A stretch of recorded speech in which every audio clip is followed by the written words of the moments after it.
Hey guys, this is J&D Water Sports, and today we're going to be showing you a comparison between the Stealthwake and the Shockwave.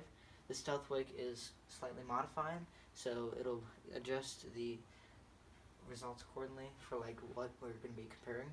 So we're going to start right off on the top of these boats. The Shockwave is 26 inches long, Stealthwake is 23 inches long, and on the Shockwave here on the top, we have a nicely sealed top with two tightly string bolt on the back. With the Stealthwake here, we have a slightly less sealed one because of just one small little slip thing that hangs under here. Does not seal it as tightly, so it lets a lot of water in through the top. Now, one way to fix that problem is by sealing the top off with electrical tape that you can find at your local hardware store, and you can just put it all the way around the ceiling and it will keep most of the water out from the top. Okay, now moving on to the bottom of these boats. So the Shockwave has a very flat bottom compared to the Stealthwake. It does not do as well in waves. It slaps a lot more from bottom to top, hitting the waves. And the Stealthwake has a more pointed front to it, so it cuts through the waves more. It's much better for a bigger lake if you're looking for that, and that works a lot better for the Stealthwake. So now onto the back of these boats, we have the Shockwave, which has metal fins on the back which are adjustable. If you push them down, it will create the boat. To level it out more, push the nose down, lift them up, and it will keep the nose up more. And then we can go to the metal rudder, which is a very nice addition. It's much better if you're going to be using it close to rocks and such. And then we've got a metal casing for the shaft. Now on to the Stealthwake, we've got plastic fins, which are non-adjustable, one bad part about this boat, and a plastic prop, plastic rudder. Now we are going to soon change these out because we would like these to be more sturdy, and it helps out a lot if you were to replace those. So now we're going to head on into the inside of these boats.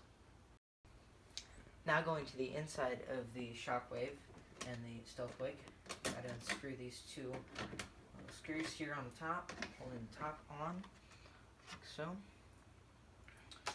Set that back here, set these two down.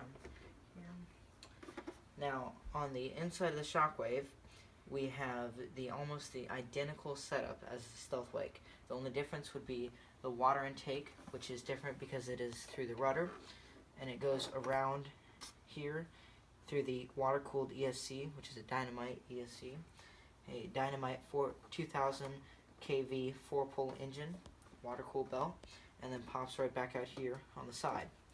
Now, over here, on the Stealthwake, pop this top off, we have the water intake on the bottom here, which is kind of hard to see, but it's right here. Now, that goes up through the bottom here, around the inside edge here, which you can't see, but it goes down through another Dynamite ESC, water-cooled, then through the Dynamite 2000 kV 4-pole engine, and then back out this side. So now the other difference would be the shaft. This is a straight shaft, and the Shockwave is a flex shaft. Now the difference on maintenance for the flex shaft is much worse because you have to re-grease it quite often, probably every 2 to 3 times you use it, because right here on the back of it, where the prop is, it kind of slides in and out while you're running it, and so it lets water in through the shaft, and so it gets water over that and the grease comes back out the end, so you lose grease quite quickly in this. Now on the other hand, the Stealthwake, we would recommend that you grease it 1 to 2 times, maybe even 3 times a year, depending on how much you use it. So all you have to do for both of these is just unscrew these bolts right here, slide the shaft out the back end, and grease it. So that is our comparison of the Shockwave and Stealthwake boats. We will see you outside.